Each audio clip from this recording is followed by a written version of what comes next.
Okay, Obinna, aside from this show, Gachagua alikuchotea kitu? Nani Gachagua? Alikuchotea kitu? Ama alikupa kazi?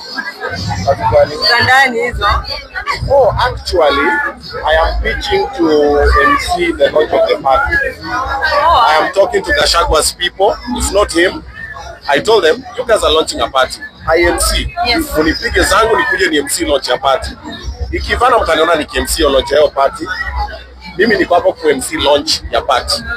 By the way, let me just put it out here. Obinna is not supporting the government. Obinna is not supporting the opposition. As of now, I don't identify with any side. Nimeona kuna watu wanasema, oh, unaingilia gava, oh, unaingilia opposition. No. Mimi niko na Wakenya. Nyinyi useni sera zenyu, wherever mtafika.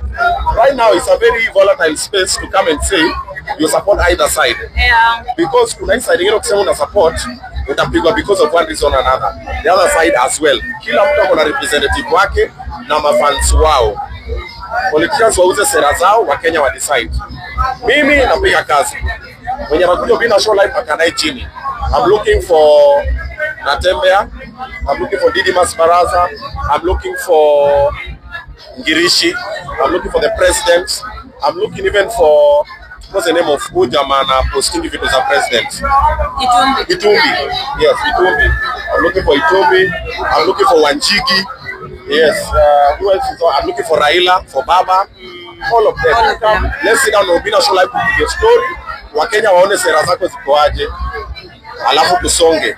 Hatukikaa mjue platform unalipia. I have employees that are paying. Useme tu Obinna come. No. From people I love lipa. We have a red card for interviews. No, you're not supporting me. You're supporting yourself. It's your marketing budget. By the way, for the politicians who are coming for interview on my platform, you're not supporting me. It's marketing budget for your brand. So you come on an established platform, so you have to pay for them. We have a red card. When we send you, red card, come negotiate kidogo, catch tuongee. But I'm not supporting either side.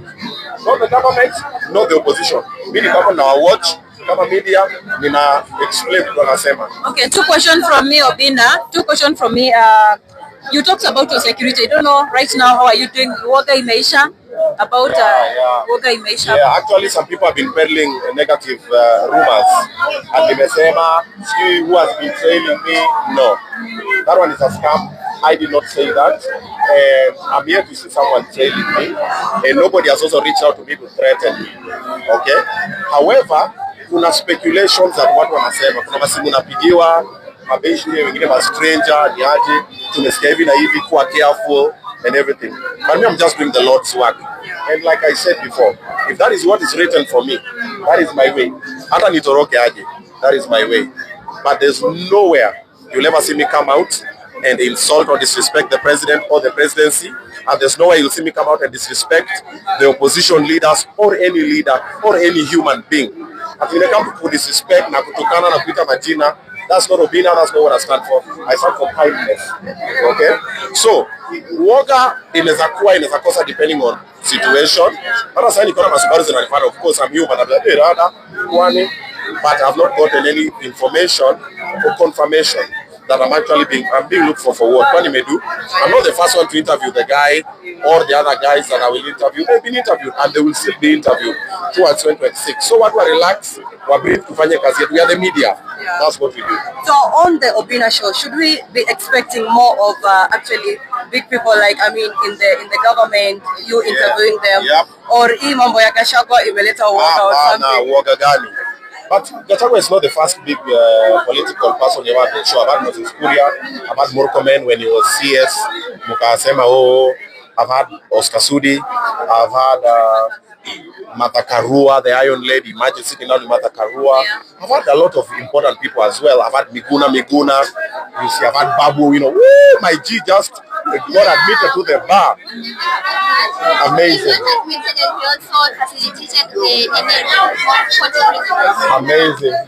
Amazing. And just so mujue emergency, hiyo basi ile above the head. Hey, Babu ameenda kwa bar tena. aside from the negativity and maybe the chaos or everything going on, what would you still, one inspiring word you're going to tell your supporters and those who still love you? Don't give up. Don't give up. I didn't give up. I'm not about to give up. Don't give up on whatever you want. Kama niyo kazi, kama niyo mseo, yo morio, yo denge, kama ni your future, whatever you're doing, just don't give up. Because if you give up, you'll never know. But if you don't give up, you will know. This one did not work. This one worked. Let me improve. So don't give up. If you give up, imagine you'll never know. But you want to get, and then also giving up is the easy way out. And as a man, you need pressure. Pressure is important. Kama ni mwanaume na unanga pressure, bro, ritinga tunamukanga tu kachapo kadono kana kungoja hapo nini. You must have pressure. Pressure is necessary to make diamonds out of coal. Pressure is necessary, but just find a way to control it and then be patient. Okay, my last question, Obinna. No. I still have more tickets. So apparently, I discovered a trick. And this one I'm putting out there for all the other people organizing events. Use this trick that I've figured out. Find your friends, find sponsors and partners. Sometimes watakwambia, bana dimbri, nango matimi. Okina katimo interview. And we go tomorrow. What's wrong with you? Let's have decorum. My last question. Let me finish up. Poleni. It's a fan. Anangoja kuniasol so ananiambia nimalize dia niasol. Anyway, so this is a secret I've discovered for event organizers. So what you do is this: look for your friends, look for sponsors and partners. Just tell them to buy tickets for the fans, because you have a lot of fans who can't afford the ticket. Actually, 500, 200. Kuna mafans wengi wanataka kuja, walikwenda kuja hapa hawajamaliza kupata hiyo do. So tell them, don't give me the money. I'll come, you buy ticket for 10 people. Imagine what I buy, because everybody likes the hype and they like their ego stroked. So go there, stroke their ego, get that one, buy the tickets for the people. Now you know what you're doing? You're actually selling your tickets. Exactly. You're gonna get paid because the money is coming back to you, but in the legit way. Because you're gonna be, this is 50,000 sponsor event yako sasa. The sponsor wanambia you know Leah was a 50. So that's a trick. So make it better and then apply it. Even your friends. Me and my friends here who told me, you'll see the videos next week. Today I was delivering tickets to people, all of them, including Karen Nyamu. Karen Nyamu amebuy tickets 50. Za mavijana, unajua vijana wanapanga soft spot yake, kati ya vijana na toboka. So, use that tactic so that you raise money for your tickets, you have people for your event, and you also get money for yourself. Yes, kuna mse zile, lazima tu watu buy ticket. There are people who love you, but they can't afford the ticket. Exactly. Get your friends to buy the tickets for them. That is a hack that I figured out, and I'm using it for my show. Use it for yours, because for my show we had sold 50% of the tickets. Now the remaining 50%, I was like, wait a minute. And then when Rigiji said he's buying 300, I'm like, how many is remaining? I'm like, 1 + 2. I'm like, okay. Now me, I'm focused on those people. By them, all my friends. Only Obinna, tumekuwa na fight ya Tanzania na Kenya, and of course unajua what has been going on. We want to hear your take on what has been happening about also the election that happened. Okay. Number one, it is so sad what happened to Boniface Mwangi and Agatha. It is so sad because the same thing has been happening in our country. However, so I'm about to say something very controversial, but it comes from a good place. Kila mtu afagie kwa. Okay. Wow. We've decided to go to Tanzania, but we have a lot of bullshit around here. So the same people that we look up to and we want to fight for us, which is a good thing. They meant well, because also there's a faction of Tanzanians who are feeling otherwise about the leadership. But if you look at the Tanzania population, over 75% are with the government. He seems genuine from what we see. But me, from what I've learned from a lot of things that happen, sometimes it's never what you see and it's not what you think. So we will never know. However, he's been doing the good fight and we need to support him. And there's a big way. Hey, me, I saw the video, I felt very sorry for him. I was like, man, And then I was thinking, even story when Yara Matakarwali frozen by airport, Karudishwa.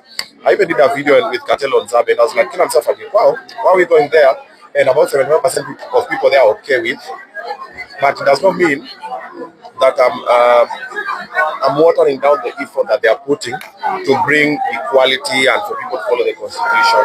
It is a good thing, okay, that they are doing. But maybe tumalize kupigana hapa kwetu kwanza, kwetu ikae mwa. Then tukienda nje wasa wanasema, oh, by the way, you guys got a shit together, that's why you come. But we don't got nothing together. We still have people being kidnapped, abducted, people are still dying, the economy is still in shambles and everything. And then we are focusing, let's go to Tanzania because we're about our election. That's what our business is here. We get. If you think the focus has been not positive about activities, but it has shifted to Boniface Mwangi and other. Yeah, so for the Tanzania government, it's not a good thing. It's actually a good thing for the Tanzania government. You know why? Because now people are not talking about Tundulisu, who is opposition leader and apparently has been detained and is being arraigned in court for a couple of charges. So when people are supposed to look towards him and fight with him, the Boniface Mwangi and Agatha situation has happened. Now guys are like, oh, Wakenya wamefanywa hivi.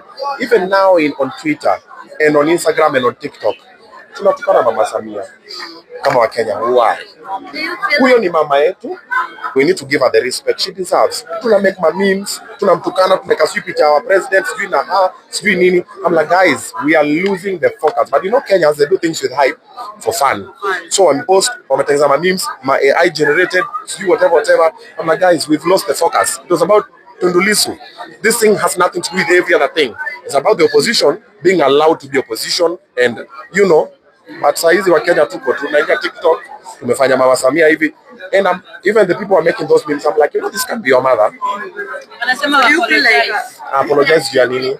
So do you feel like Mama Samia's response towards the situation was just okay? No, she knows what's best for her country, and she's a leader, and that is one part that I don't like to have an opinion on. She'll do whatever she pleases, as much as I don't condone or support or entertain what was done to Boniface Mwangi and Agatha. I'm like, and then now you know also when you don't have proof, wanasemanga, don't allege things based on assumptions. We are assuming she did, but maybe it's not her, maybe it's her people.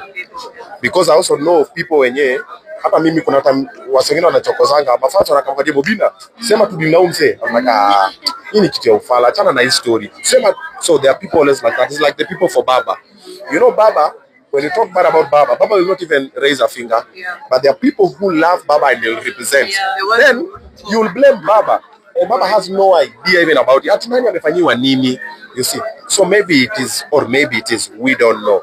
However, it was a terrible thing, but we've all lost focus. We are just doing memes. Tunatukana wa Tanzania. Why are we fighting with Tanzanians? They're our brothers. Like, say, people gonna fight with Tanzania on Twitter. I'm just like, yeah. We are not even fighting corruption anymore. We are not fighting bad leadership in this country anymore. Tuko tu hapa. Karibu niongee mbaya. Okay, lastly, you had an interview with Steve Osimboboy. Lastly yake tunakuja hivi. Okay. Nilikuwa na Steve Osimboboy kwa interview. Obinna and Arthur apologized, and he asked you to help him out, maybe my ideas and everything. Ukasema you think about it, and niliona pia Wakenya wakisema Obinna helps Steve msaidie because apologize. So you don't know kama make decision, are you going to? No, I'm still thinking about it. The thing is this, it's not our first rodeo. We've been here before with Steve. Yeah. When Steve was going through a lot of things, I reached out, he came, we sat down. I even opened a YouTube page for him. I told him, bro, do content, nini. But you know Kenyans, damned if you do, damned if you don't. If he came that time and I didn't say anything, oh, Obinna this, I said something nice, they kept quiet. Steve went, did everything, then just make him apologize. Oh, nilikuwa nakutukana, but nilikuwa naambiwa na my former manager and everything. But now I'm back, I want us to work together. But I'm like, Steve, work together how, where? The trust is gone. Because when you came, you were in need and I extended a hand. Yeah. Then you beat that hand. Then I was like, okay. Fanya video akasema nataka kumtumia, nataka kufanya nini kama in business yangu. So it's a very tricky situation. We'll see how it goes. I will, however, guide occasionally, but from a distance. But bringing him in the fold, it's a little bit tricky now. Yeah. And of course, we saw kidogo kulikuwa na shida na your Facebook account. Maybe you could just clarify to your fans and your viewers what's happening. Yeah, the account was hacked by a former employee that I used to work with, and he had access. And when I laid him off, he didn't take it well, and he started posting things on the page, and then somehow he removed us from the page. Right now I cannot even access the page. I can't even see it. It was with over 700,000 followers and everything. It's called OgaObinna TV show. And I was even telling Akinamunez when we were coming, I'm like, you know the page is gone, but we're still alive, right? You know, we can still build again. You know, and then he's a small boy. I'm looking at the guy, I'm like, So in short, he's the one who's managing this account. Yes. I'm too busy to start doing posts on Facebook and the likes. So I'm looking at the guy, I'm like, and then so another mistake that most of young people do, you know, we say some things. He said some pretty bad things to me. I have all of them. Me, the chairman of receipts. Some pretty mean things, and I was looking at those things. I'm just like, wow. And I remember where we met because he DM'd me. I have also those receipts. Tell me, oh, I do this and this. Can you give me a job here? And I was like, okay. I didn't know the guy. I didn't trust the guy. But I was like, it's fine. Trusted the guy, did whatever. Even on his birthday, I sent him to my shop, my clothes shop. Akapigwa luku nini. He used to come to my house, chill, everything. Like, we were cool. And I trusted the guy. Then when things didn't work out the way he wanted, he lashed out. Yeah, so when he lashed out, he's been sending texts for about a week, and I was not responding. Then I was a bit busy the whole of last week, then also my voice and everything. So I told him I'll get back to this. So when I got back to everything, I analyzed everything. I was like, hey, bro, because of this disrespect and this, mimi nashukia gari hapa. Thank you for this and this. I have all that. If you guys want, I'll share with you guys the conversation. I told him thank you for whatever you done. It's very instrumental. You played an important role in the company. But hapa ndo kwenye nashuka. And your dues at this one and everything. Not Kamaliza, block the number, nikamtoa kwa zile groups tulikuwa ndani, nikamwambia team, this guy does no longer work with us. Nini. Then in the middle of the night, jana ndo nikaanza kuona vitu zinapostiwa.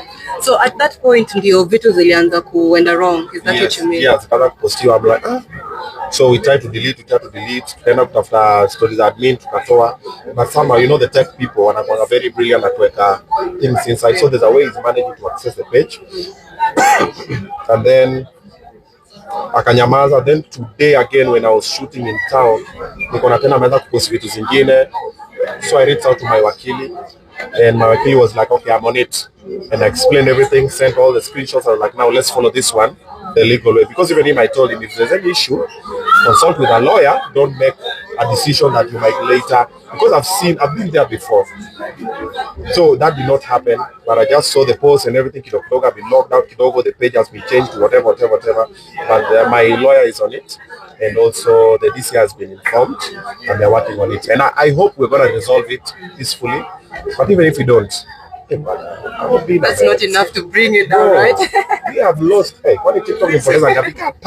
how does that make you feel? Because you help so many people, but at the end of the day, they come, disappoint you, do things to you.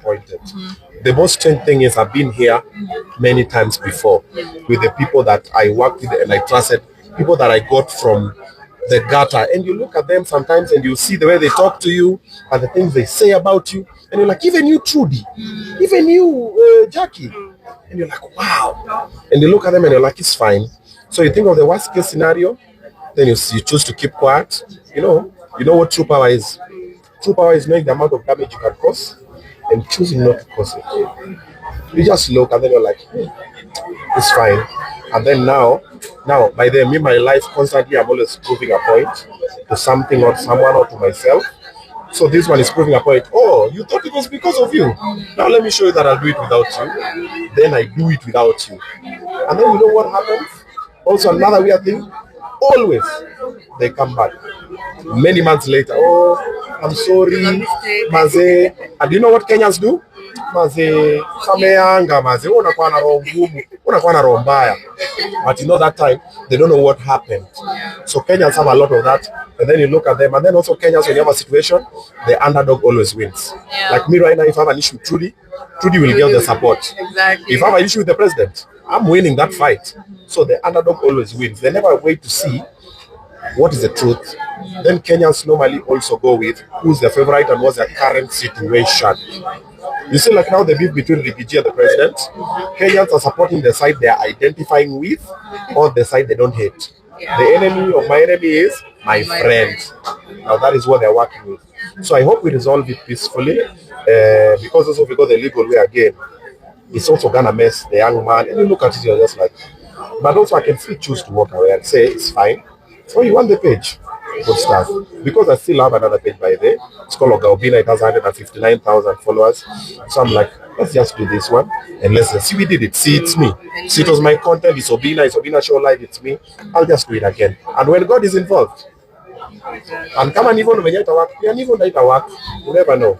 So, number one, moments that I've gotten there and felt that way and broken down 1,000,001. Even myself, if I look at myself now,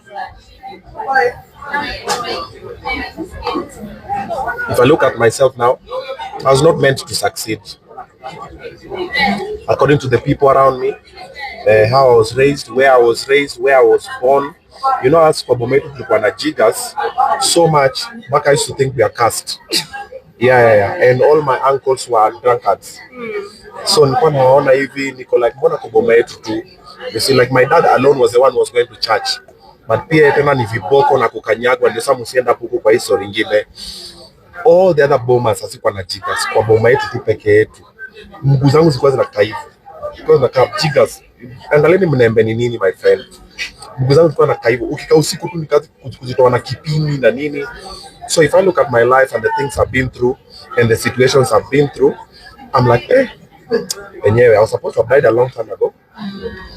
Okay? Because I also tried suicide twice, a long time ago. And I've tried to give up a couple of times. And a lot of people have organized for me to be defeated a couple of times. Even, guys, you saw the story that was turning, like for my last relationship, what was happening. And I keep fighting these battles and everything. And even right now I'm fighting with a social media manager. And I'm like, so when you look at all these things, sometimes you sit down and you're like, should I just stop and everything? And then I look at all my employees and affiliates and I'm like, nah, giving up is too easy. Why would I give up? We already come so far. So it has happened so many times. And the tattoo actually symbolizes. So it started the tears and the blood. Then I became MGZ. MGZ was a dancehall artist. I used to do music and everything. And then there was a transition. There's a line here. Then I became Obinna. But I made it to be the king. This is a crown. So that is the story. So started from tears and blood and sweat. I became MGZ. Transition evolved into Obinna. Then I'm going to transition into whatever the king is different. How you take it is not how I take it. The kingdom I'm looking for might be different from the kingdom you're looking for. I'm looking for the kingdom of God. Maybe you're looking for a kingdom here. You see, nikipata A, B, C, D, you see. So people are looking for different things. But personally, my objective where I'm going and the things I'm doing is what can make me stop.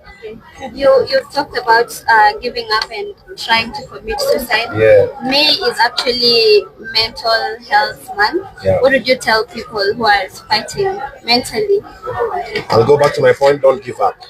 I know it's not working now. I know whoever you are, you feel like giving up now. Either nyumba imefungwa, either umeachwa, umevutwa kazi, umepigwa, umefanya nini, umekelewa kesi yako, umepatiwa mimba, fala ameruka hiyo mimba, huyo dema ameshika mimba, bro haukuwa ready. You're feeling like things are not working out now. Imagine giving up is not the option. Don't. Myself, like I've told you guys, come for my show on the 7th of June. You'll hear a part of my stories, and it's true story. From the beginning till the end, I'll share a couple of stories that are real and I've gone through them. And somehow I still stood on my 2 feet. And even if I fall now, I'll still get up and stand on my 2 feet. Why? I have young ones who are looking up to me. They're like, Dad, we want this and this. And I don't want to leave them a certain way. People always ask me, what's my greatest fear? My greatest fear is death. not for me, for my kids. I always look at my kids and I'm like, if anything happens to me today, what happens? Like, who will live with them? Who will love them? Like, I see them tell me some things sometimes. I'm like, sasa hiyo akiambia kibaba kingine mahali, huyu mbuya atadu. And I'm like, nee. So I'm always constantly worrying about them, not because of, but I've been through that. I've been depressed, I've been stressed, I've been demoralized. There are some days you wake up and you don't feel like doing anything. Sleep it off. Take some time off. Think about it, then just try again and again and again. Don't give up. That's the easy way out. Don't. The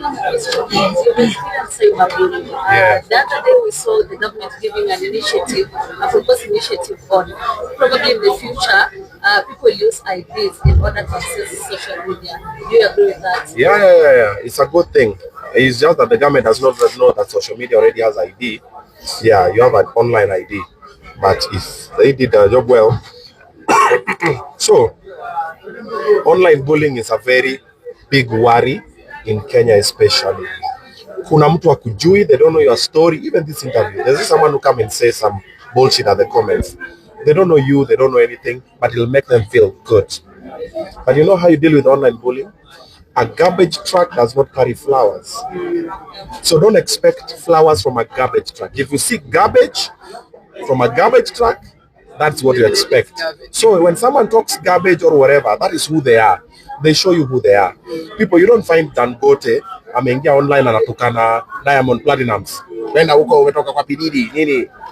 He doesn't have time for that. He's dealing with a lot of things. So if you see that one online, ignore. But sometimes follow with the law. Chukua tu mmoja awe funzo, because it happens and there are laws against cyber bullying. So wewe mwenye unabully watu online, endelea tu. Unaona mko wengi, una comment na comment ya mwingine, watachukua tu mmoja na wewe unakuwa kama funzo. Okay? And the ones who get bullied, stay strong. It has nothing to do with you. It has nothing to do with you. Yeah. All right, thank you Thank you very much.